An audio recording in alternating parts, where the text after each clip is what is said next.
Amagye ga Russia mu ngeri ey'omuggundu gwolekedde ekibuga kya Ukraine ekikulu Kyiv ng'oluseregende lw'emmotoka eza Russia ennwanyi ezikubyeko abajaasi n'ebyokulwanyisa luwerako obuwanvu bwa mayiro 40 ekintu ekitiisizza ennyo bannansi ba Ukraine. Amagye ga Russia era gazinzeeko ekibuga Kherson eky'omu bukiikaddyo bwa Ukraine gakikozeeko obulumbaganyi nga Russia erubirira okukiwamba mu kaseera buseera so nga n'ekibuga Berdyansk kaakano amagye ga Russia galabika nga agamaze okukyeddiza.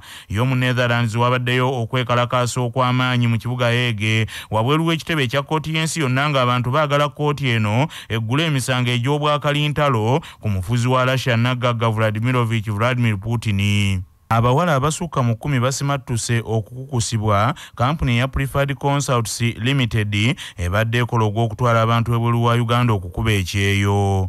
Kigambibwa nti kampuni eno esangibwa Kawempe Ttula mu kibuga ekikulu Kampala ebadde ekolera mu bumenyi bw'amateeka oluvannyuma lwa layisinsi yaayo okusazibwamu. Kampuni eno kizuuse nti eriko munnansi wa Saudi Arabia amanyiddwa Keria Mohammed gwebadde ekolagana naye obutereevu ng'ono abadde agiyambako mu kutuusa abantu abakukusibwa mu babeetaaga. Omwogezi wa poliisi ya kuno Fred Ennang agambye nti abeebyokwerinda mu Uganda si baakussa mukono okutuusa nga bazudde akabondo konna ak'abakyamu bano.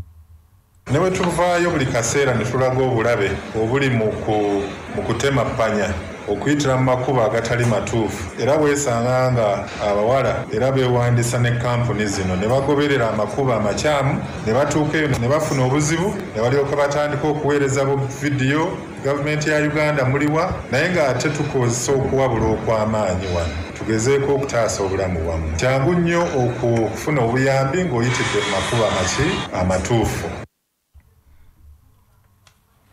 Bakansala ba municipal y'Ennansana batabukidde mu lukiiko ekiwaliriza n'okuluyimiriza nga bannyini ntebe b'obukiiko obukozi bw'emirimu mu lukiiko olukulu bagaanye okusoma alipoota ez'obukiiko nga beekwasa abakozi ba gavumenti obutabakwatizaako okutambuza emirimu gyabwe.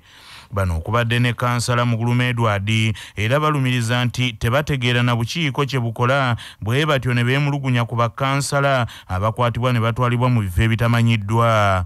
Wanjala Shabani ow'akakiiko ak'ebyobusuubuzi obutale obulimi n'obutonde bw'ensi y'omu ku basinze okutabuka n'alipoota z'abadde baleese mu kanso ne batuuka n'okuziyuza. Abalala abagaanye okusoma alipoota zino kwe kuli Martin Lubega ow'ebyensimbi, Ngagga Ismail ow'ebyenguudo, Beegayadde Rosemary n'abalala.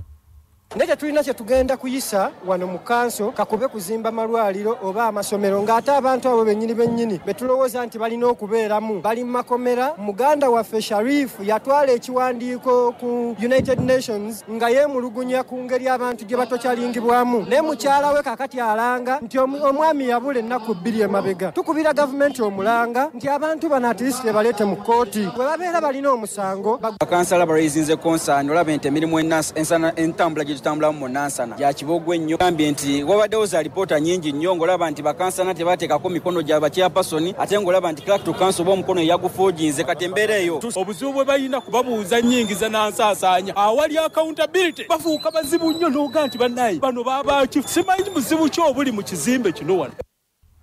Tawuni Kiraka wa Nansana Municipal Francis Byabagambi yenyamidde olw'enneeyisa ey'abakansala bano ne batuuka n'okugaana okusoma alipoota ez'obukiiko n'agamba nti bo bagenda kufuba okulaba nga batabaganya okugonjoola ensonga zino. Ate ye mmeeya wa Municipal y'e Nansana Regina Nakaziba Kitte obutasoma alipoota kimujje mu mbeera kyokka ne yennyamira olw'abantu ababuzibwawo.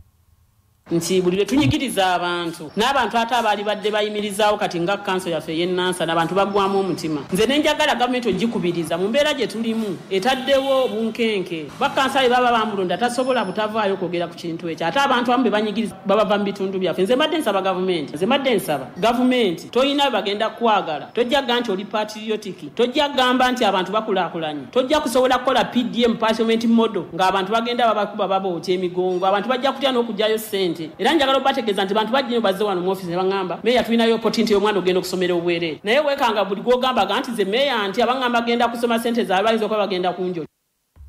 yaliko omukubiriza olukiiko luno ekisanja ekyagwa Haji Moses Kajimu era nga yennyini ntebe w'NRM mu Nansana Division ategeezezza nti kibakoze bubi nnyo abakiise okutandika okulwanyisa enkola eneeyamba abantu baabwe okukulaakulana nga bazannya ebyobufuzi ebitayamba. Nyini ntebe w'ekibiina ky'NRM mu ggombolola y'e Masuuliita Ssaalongo Namwanja Muwada asabye Pulezidenti Yoweri Kaguta Museveni Tibuhaburwa okwegendereza abaagala okumwawukanya n'abagagga ab'omu Kampala n'ekigendererwa eky'okussaawo obukyayi nga beesiba ku busonga obutaliimu. Ssaalongo Namwanja Muwada agamba nti okulwanagana kw'abagagga ab'omu Kampala ku nsonga z'ettaka mu paaka enkadde tiwaliwo akabinja k'abantu ab'olubatu akakuvujjirira n'ekigendererwa eky'okukyayisa Pulezidenti Yoweri Kaguta Museveni mu bagagga bano n'amusaba akwata ensonga zino mu ngeri ya kisajja kikulu.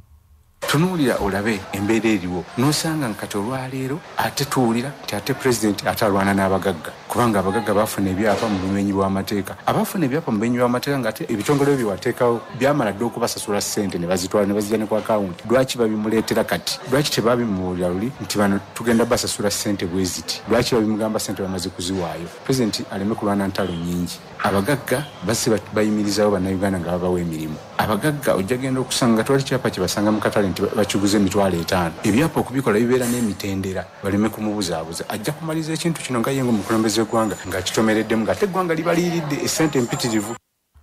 Mu ngeri y'emu Ssaalongo Namwanja Muwada asabye Pulezidenti Yoweri Kaguta Museveni Tibuhaburwa obutaddamu kusindika ba RDC abavubuka mu bibuga ebinene n'agamba nti abamu bateekamu amalala ng'ate ensonga ezimu mu bibuga zeetaaga abantu abakuzeeko mu myaka abasobola okuzikwata kisajja kikulu ate ng'era bategeera bulungi n'ebibuga.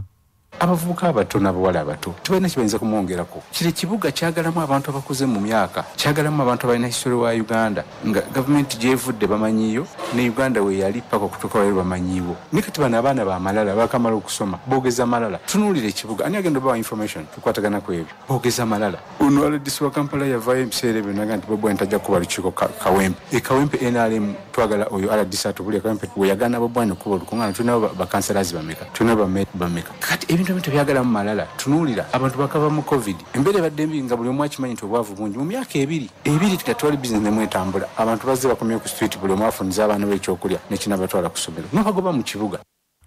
Mu mawulire ag'ebyemizannyo ekibiina ekiddukanya omupiira mu Uganda ekya FUFA kikakasizza ttiimu 12 ezigenda okuvuganya mu liigi ekibinja ekyokubiri ey'abakyala eya FUFA Women Elite League. Liigi eno egenda kutandika nga 13 omwezi guno ogwokusatu era kiraabu zonna 12 zisengekeddwa mu bibinja bibiri okuli ekibinja ekya Elizabeth n'ekya Victoria nga buli kibinja kiteereddwamu kiraabu 12. Ezimu ku ttiimu ezigenda okuvuganya mu liigi eno kuliko Yisra Soccer Academy, Wakiso Luwero Giants ne Makerere University, Ajax Queens, Asubo Gafford Ladies wamu n'endala. Okunoonyereza okwakolebwa gye buvuddeko kwalaga nti Luxembourg y'ensi esinga endala zonna okunoonyerezebwako ennyo ku Google ng'efunye obubonero 89 ku minzaani ekozeseddwa. Singapore yakubiri okunoonyerezebwako ku Google n'obubonero 88, Buyindi yakusatu n'obubonero 85 ku minzaani ekozeseddwa, so nga Mexico yakuna n'obubonero 83 ku minzaani ekozeseddwa.